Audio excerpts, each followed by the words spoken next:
আসসালামু আলাইকুম ওয়া রাহমাতুল্লাহি ওয়া বারাকাতুহু। সম্মানীয় দর্শক শ্রোতা, আজকে এসেছি বরেশ্বর নদীর পাড়ে একটু ঘোরাঘুরি করতে। এখানে এসে আমার এক ভাইয়ের সাথে দেখা হলো যে উনি বাদাম বিক্রি করেন। তো বাদাম বিক্রি করে উনি দিনের বেলায় কত টাকা ইনকাম করতে পারেন আমরা তার মুখ থেকে শুনি। দিনের বেলা তুমি কত টাকা বিক্রি করতে পারো সারাদিনে?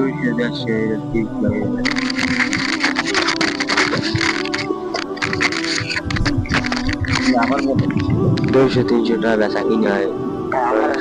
আমার ভাই বলে যে 200 বা 300 এরকম কোনোদিন 150 টাকাও বিক্রি করা হয়। তাহলে এই যে ভাই সারাদিন এত পরিশ্রম করেন, এই পরিশ্রমের বিনিময়ে সে কি পায়? সারাদিনে 300-200 টাকা সে ইনকাম করতে পারেন। তাহলে বন্ধুরা, আমি আপনাদেরকে বলবো, যদি আপনি এখানে আসেন তাহলে আপনারা এই ভাইয়ের কাছ থেকে বাদাম কিনে খাবেন। আমার প্রয়োজন নাই, তারপর আমি একটা বাদাম ওনার কাছ থেকে নিচ্ছি। আমার প্রয়োজন নাই, তারপর আমি বাদাম নিচ্ছি। তাহলে আপনারা যখন দেখবেন যে বাজারে কোনো গরিব মানুষ আছে, ওই গরিব মানুষের কাছ থেকে সদাই ক্রয় করবেন। কারণ এই আপনার 10 টাকা, এই 20 টাকা এই ভাইটার জন্য অনেক উপকার হয়, অনেক উপকার হয়। কোনো সময় দেখবেন বাজারে নারিকেল নিয়ে বসে থাকে একজন ভাই, নারকেল নিয়ে, 2টা নারকেল নিয়ে, একটা নারকেল নিয়ে বসে থাকে, শাক নিয়ে বসে থাকে। হ্যাঁ, তাহলে আপনারা কি করবেন? এই ভাইদের কাছ থেকে, হ্যাঁ, এই গরিব ভাইদের কাছ থেকে আপনারা সদাই ক্রয় করবেন। তাহলে আপনার উপকার হতেছে দুইটা।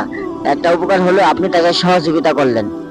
আপনি তাকে 10 টাকা 20 টাকা এমনি এমনি দিবেন না, এমনি এমনি কেউ কাউকে টাকা দেয় না। আপনি 10 টাকা বাদাম খান, তাহলে এই ভাইদের উপকার হলো এবং আপনার সেটা হলো সদকায়ে জারিয়া।